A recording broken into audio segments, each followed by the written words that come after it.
Le ponemos cara a los números fríos de la economía. Isaac Yuyo Rudnick del ISEPSI te trae la realidad caliente de nuestro país. Y estamos acá con Yuyo Rudnick, director del ISEPSI. Yuyo, ¿cómo estás? Bien, todo bien.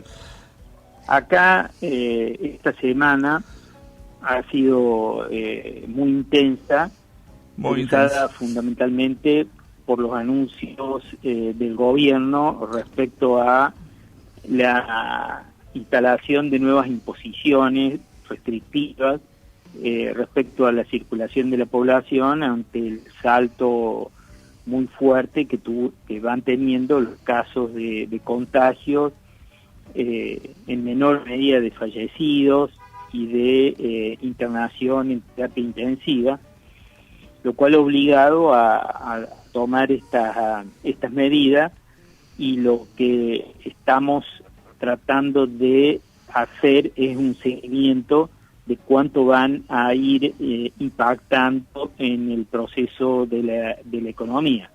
Economía que, como venimos diciendo, está en una tendencia de rebote, de recuperación, de cierto crecimiento.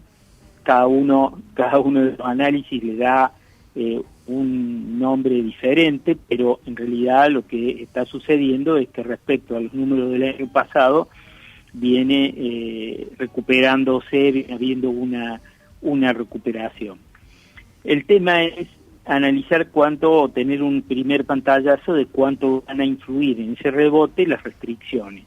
Las restricciones impuestas son muy limitadas, parten de horarios acotados en periodos del día de menor movimiento, aunque haya en ese periodo algunas actividades o final de algunas actividades que ocupan mucha gente, como la rama gastronómica.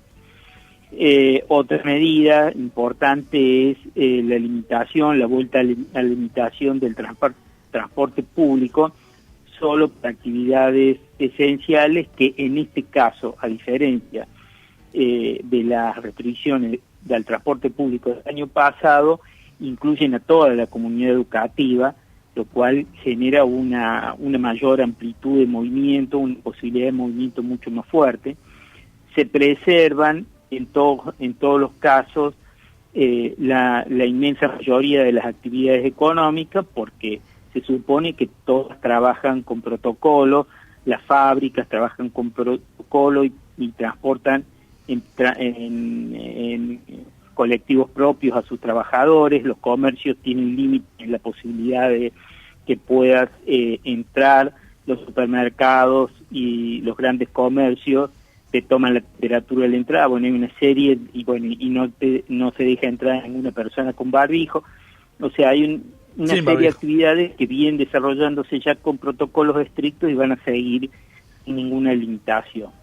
Otras limitaciones, como actividades deportivas, que no se cierran totalmente en el caso de lugares cerrados, solo que se limitan a que se puedan concentrar nada más que 10 personas, y no hay ninguna alusión, y entonces van a seguir todas las actividades deportivas en lugares abiertos. O sea, la economía registrada, que abarca el 40% o más, yo diría casi el 50% de toda la estructura productiva y comercial, no tiene prácticamente limitaciones. Uh-huh. La economía informal, que no está registrada, podría verse afectada, pero en principio solamente por los límites al uso del transporte público.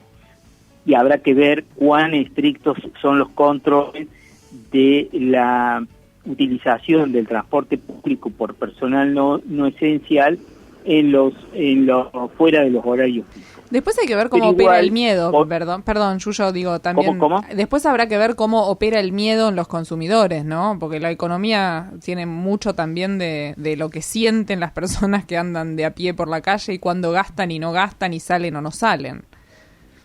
Eso, por supuesto, justamente iba en alguna medida aludir a ese elemento que es esencial en el funcionamiento de la economía, que son las expectativas.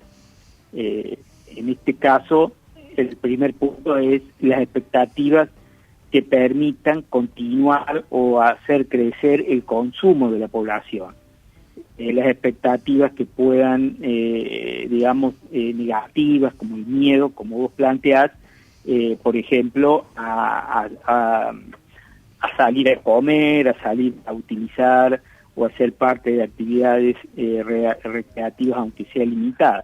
Igual, el movimiento tan abierto en los últimos días de la población, incluso sin utilización de protecciones básicas como el barbijo, da una idea de que se ha perdido bastante el miedo.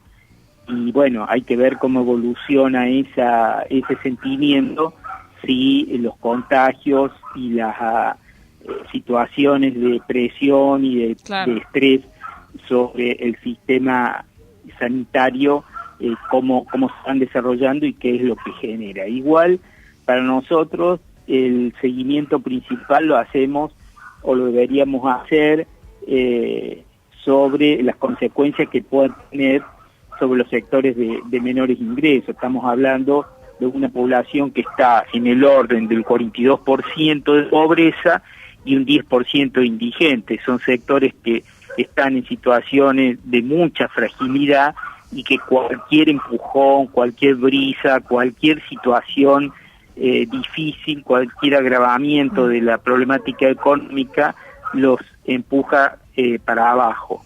Con lo que, de acuerdo a nuestra visión, el gobierno debería empezar a considerar seriamente la reposición de algunas ayudas que fueron suspendidas y fueron muy importantes el año pasado, como el IFE o el ATP, y debería pensar también en incrementar las ayudas como la tarjeta alimentar o incrementos extraordinarios en las jubilaciones, en los salarios mínimos, sobre todo si no se detiene la carrera de los precios, que continúa la carrera ascendente de los precios de los alimentos en particular y de la inflación en general. Ojalá así sea. Seguiremos viendo esta situación y la seguiremos analizando en la próxima semana. Muchas gracias, Yuyo. Ojalá así sea y el gobierno escuche también estos pedidos, porque cuando pega fuerte siempre pega más fuerte a los que menos tienen, ¿no? Gracias, Yuyo.